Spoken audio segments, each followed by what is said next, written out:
हुमायूं कबीर, कौम का वो दलाल जो कैमरे पर पकड़ा गया है स्टिंग ऑपरेशन में, जिसकी सारी कलई खुल गई है कि ये कैसे कैसे मुसलमानों के जज्बात से खेलकर, उनके धार्मिक भावनाओं से खेलकर, उनके मजहबी लगाव से खेल करके ये अपनी राजनीतिक रोटी सेक रहा है।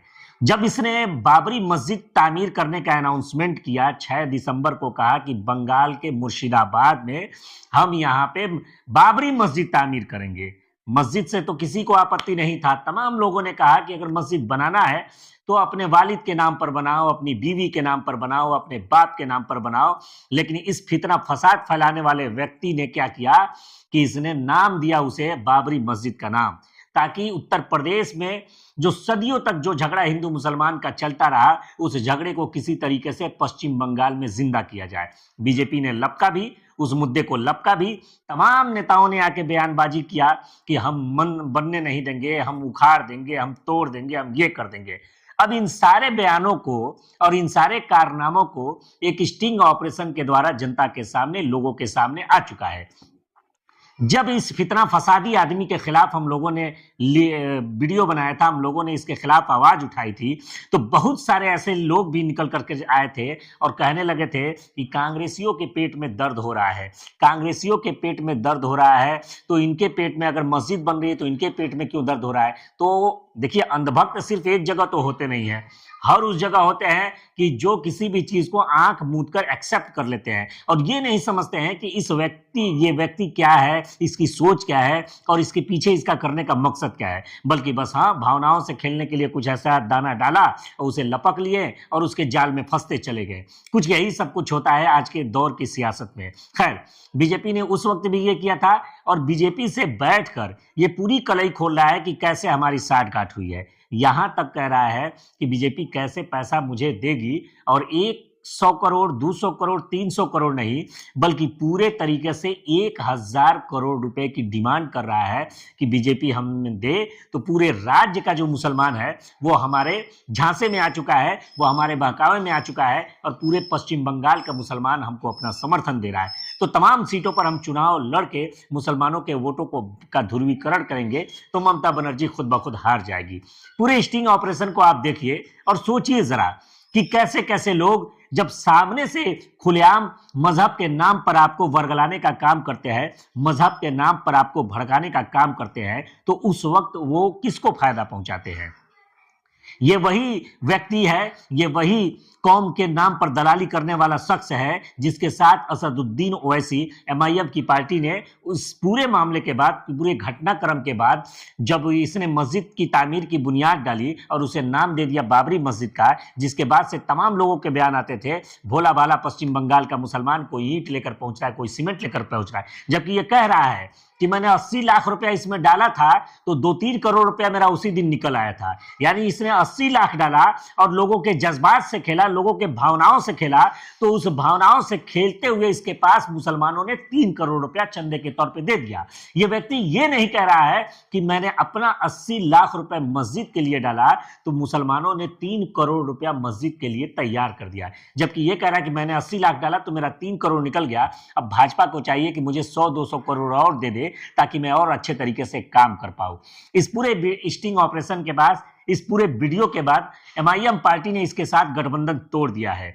लेकिन अगर ये स्टिंग ऑपरेशन सामने नहीं आता तो सोचिए कि किस तरीके से ये लोगों से साठगांठ करने के बाद से किस तरीके से वोटों का ध्रुवीकरण करता है। पूरा स्टिंग ऑपरेशन आप देखिए और खुद फैसला करिए कि क्या ये व्यक्ति, इस व्यक्ति को सजा नहीं मिलनी चाहिए, क्या ये व्यक्ति पश्चिम बंगाल में एक भी सीट पर चुनाव लड़ने के लायक है। आप खुद देखिए वीडियो। मैं जितना मुसलमान लोगों को मेरा पास वोट देने के लिए मैं आवाज उठाना, तो ऑटोमेटिकली आपका हिंदू वोट आपका पास जाएगी, भाजपा का पास जाएगी। वो मतलब भाजपा से अगर चीफ मिनिस्टर बनेगा तो आप सपोर्ट देंगे? पूरा सपोर्ट देगी, कोई दिक्कत नहीं। मैं ममता को किसी कीमत में नहीं आना चाहिए।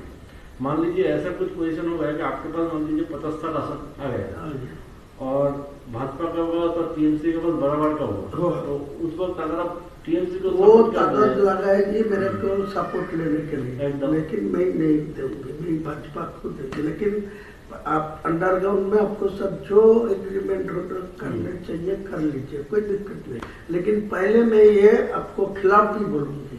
इलेक्शन अब भाजपा के खिलाफ ही बोलना चाहिए, नहीं तो ये वोट इकट्ठा मेरे पास नहीं आएगी, फिर वो ममता बनर्जी को पास डाल देंगे। मेरा जितना ममता बनर्जी को खिलाफ बोलेंगे उतना ही भाजपा को खिलाफ बोलेंगे। वो लीडर ऑफ द अपोजिशन के साथ मेरा बात हुआ, वो शुभेंदु अधिकारी के साथ। हाँ, वो शुभेंदु अधिकारी बोला जो आप दिल्ली जाएगी 22 तारीख को बाद, मैं भी जाऊंगी, अलग करके आपको सेंट्रल लीडरशिप को साथ बात करा दी। फिर डायरेक्ट और जो मोहन यादव जी है ना, मध्य प्रदेश का चीफ मिनिस्टर मोहन यादव, वो मेरा साथ कनेक्शन रखते हैं। वो लोग बोला जो ये जो मुस्लिम लोग हैं इनको तो आपको गुमराह करना है ना, इसको आपको कुछ हद तक जाके इसको बेवकूफ भी बनाना।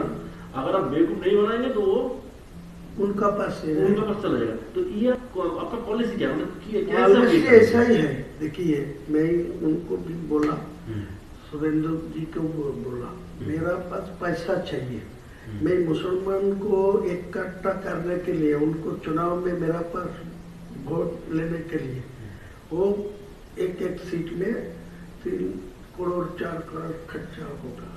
वो जो टीएमसी वाला जो है सत्ता में है, वो पैसा ज्यादा नहीं देते, लेकिन आज के दिन में जो नया मेरा मुसलमान को जो उम्मीदवार खड़ा करेगी, वो सब शिक्षित मतलब होगी, साक्ष्य भावमुक्ति होगी, मुसलमान को पास उनको ज्यादा इम्पोर्टेंसी भी है, लेकिन मेरा पैसा का जरूरत है।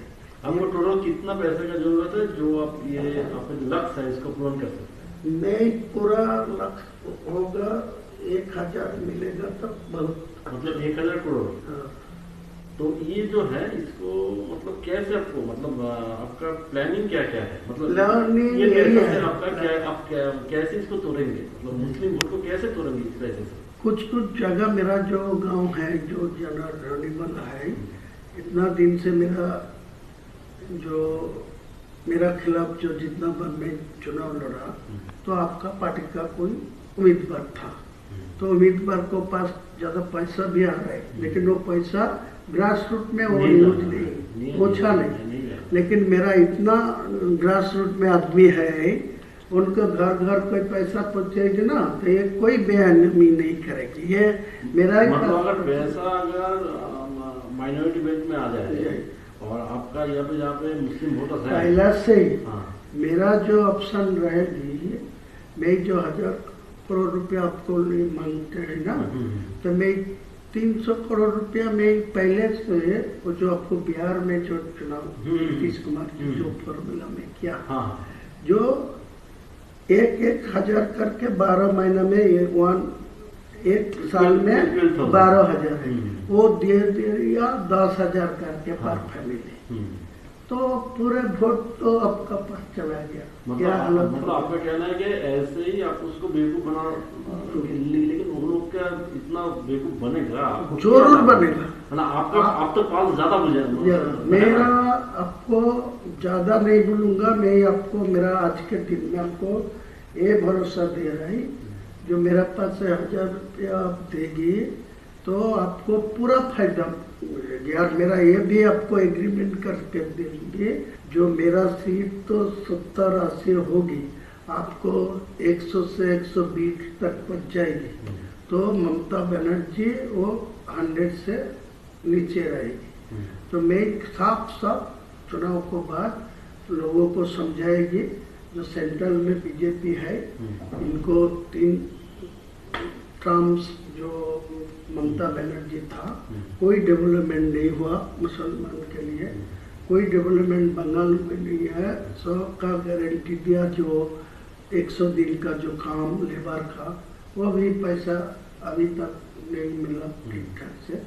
सारे ये मुसलमान मेरा ऊपर पूरा भरोसा करेंगे, आपको याद दिलाते हैं। अगर आपका ग्रासरूट वाले जो मुस्लिम लोग हैं, वो अगर उस वक्त अगर आपको बोले कि आप यहाँ पे बाबरी मस्जिद बना रहे था, तो उधर तो बीजेपी ने हम लोगों का बाबरी मस्जिद को तोड़ा था, तो उसको हम लोग क्यों सपोर्ट दे, तो आप उसको कैसे समझे? मैं तो पहले से ही बोल रहा है, मैं चुनाव में मुद्दा उठाया, जो आज का दिन में डायरेक्ट कोई टीएमसी को 150 में पहुंचने चाहिए, तो भी वो बाबरी मस्जिद नहीं होने देगा।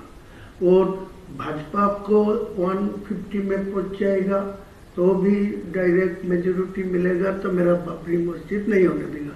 इसीलिए मैं बोला 294 में मैं 100 दो और वो 100 मिले भाजपा को, तो 94 टीएमसी को मिले, तो मेरा सीएम जो ही बनेगी मेरा निर्णय भूमिका में रहेगी। मेरा तो अभी बोला है कि अगर आपको 70-80 सीट मिल गया तो भाजपा से वो तो जय चीफ मिनिस्टर बने, मेरा तो सपोर्ट तो लेना आपका ही सपोर्ट चाहिए। वही हम बोल रहे हैं कि आप मान लीजिए टीएमसी को भी 50 और 150 के आसपास मिल गया, उसको भी मिल गया, तो आप सपोर्ट आप उस वक्त किसको, अगर टीएमसी की तरफ चला गया तो ऐसे लोगों से सावधान रहिए, और सावधान रहिए कि कोई आपके जज्बात से खेलकर आपके भविष्य जो है वो अंधकार में न डाल दे। कमेंट करके जरूर बताइए।